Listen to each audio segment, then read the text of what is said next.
Talk me through the incident which led you to be here. Well, my crime is shooting a police officer and killing him. And it started off, pretty harmless as a theft crime. Me and my friends would ride around and carjack people and take their rims from their cars from them. And my buddy's car was already full, so I decided, let's get a van or a truck and we fill it up with some rims and take it back and we can go sell everything. I got in a high-speed chase and wrecked into a house and jumped out and took off running. I was trying to get away, but the cop was young and he was on my ass.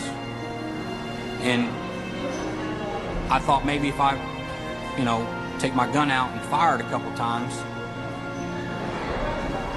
it'd scare him because, he's a Beach Grove police officer. It's kind of a good neighborhood. Like, how many times has he been shot at, if that bullet would have hit just less than half of an inch lower, he'd be alive today. And I'd probably have a long, lengthy prison sentence, but I wouldn't be on death row, man. How were you apprehended? How were you caught? Well, I actually got away. I made it back actually a few blocks away to some family's house and a girl I was seeing and got away. And I didn't know I killed him until I got back to the house and seen it on the news, and that just destroyed me. I knew I hit him in the backyard, but I didn't know he was dead, right? I fell asleep. The next thing I know, I wake up and hear my buddy says they're outside. I wake up and it was like in the movies, you see a whole bunch of red dots from their guns going in and out the windows. And I was like, yeah, it's bad, man. I told him, go ahead and go out, leave the house.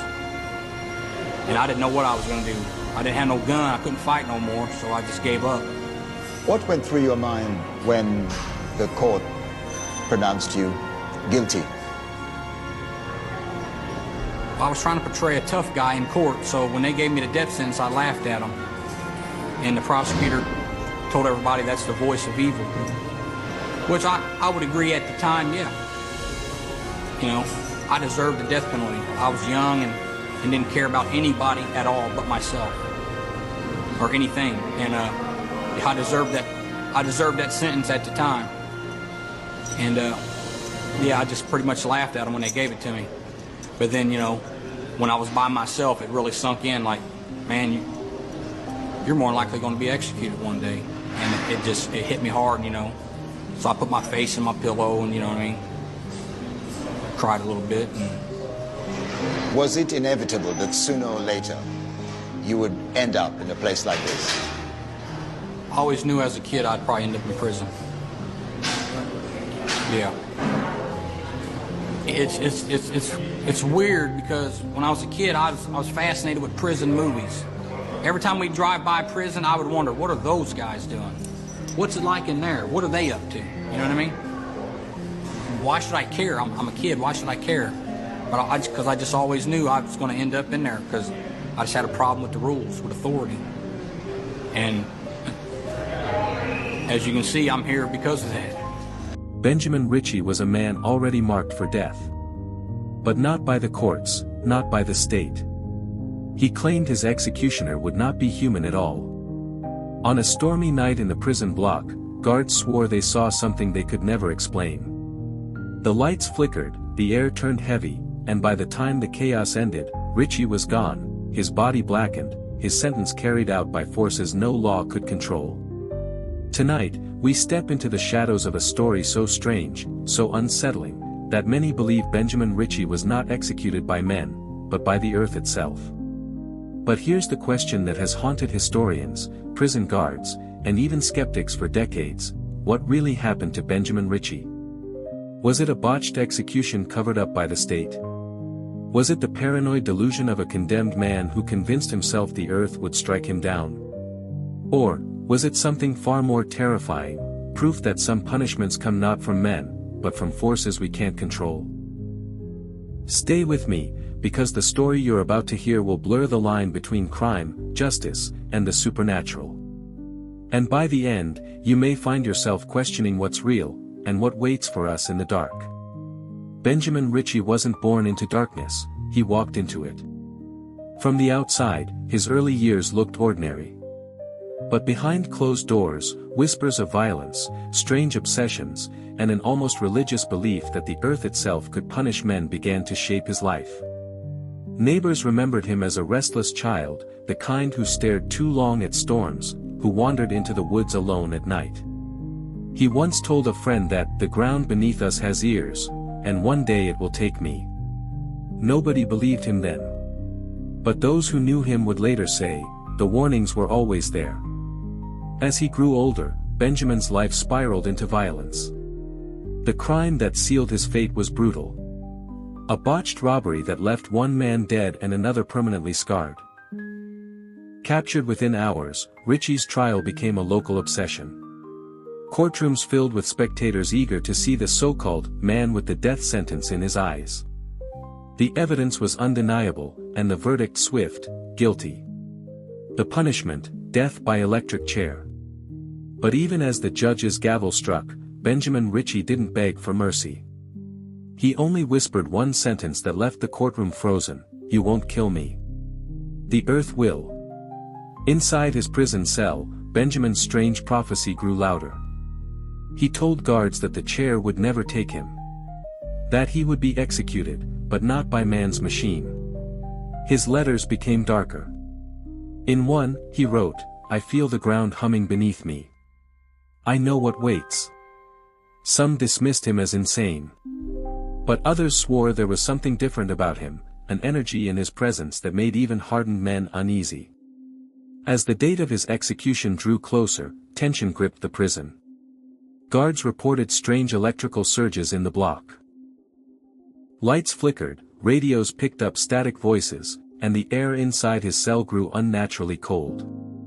Benjamin Ritchie sat quietly, watching, waiting, for the earth to keep its promise.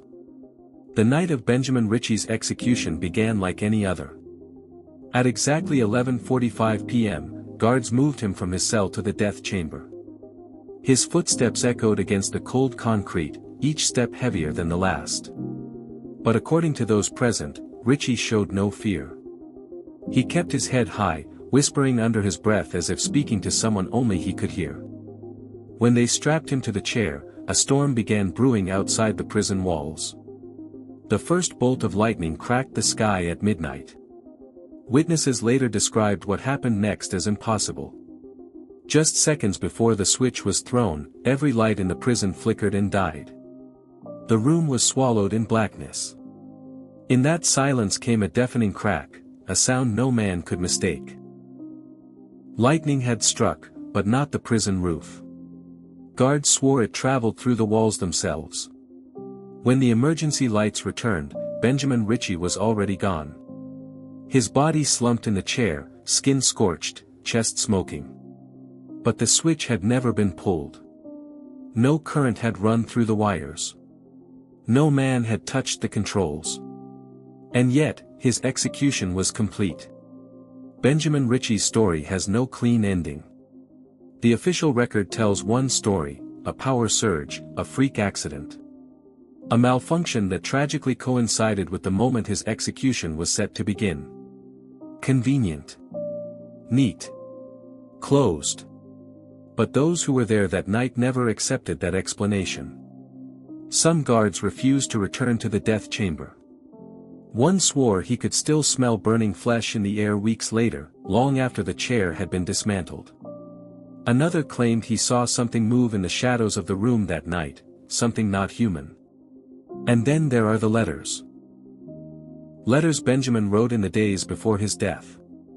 Pages where he described, in haunting detail, the storm that would come, the silence that would fall, and the light that would tear through his body. "I can already feel the earth calling me," he wrote. "It won't be long now." He knew. Somehow, he knew. So the question lingers: was Benjamin Ritchie executed by the hand of man, or was he carried away by something far older, far more powerful than the law? And if the earth can choose its own victims, what does that mean for the rest of us? Think about it. We walk across the ground every day, trusting it will hold us up. But what if, one night, the ground decided to take you instead? What if your own sentence has already been written, not in court documents, but in the soil beneath your feet? So I'll leave you with this: Benjamin Ritchie believed the earth would claim him, and it did. Now I want to know, what do you believe? Was this fate, superstition, or something darker? Something that still waits in the shadows, watching? Tell me in the comments below.